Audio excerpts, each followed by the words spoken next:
বলো তো দেখি মোদের পতাকায় কয়টি রং আছে?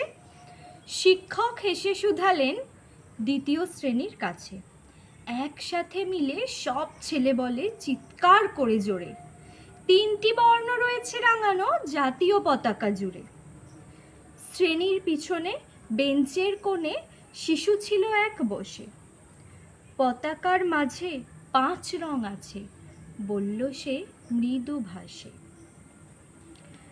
কথা তার শুনে বাকি শিশুগণে হেসে খায় লুটোপুটি। শিক্ষক রেগে বলেন হেকে, বোঝাও কি করে 5টি? মাথা নিচু করে ভয়ার্ত স্বরে সরল শিশুটি বলে, ওপরে গেরুয়া, মাঝখানে সাদা, সবুজ আছে তার তলে, আর আছে গোলাকার চাকা, নীল রং আছে ওতে। শিক্ষক বললে, এটিকে ধরলে তবুও হচ্ছে 4টে। অবোধ শিশুটি বলল তখন, রং আছে আর এক, লাল লাল ছোপ দেখা যায় ওই পতাকার মাঝে।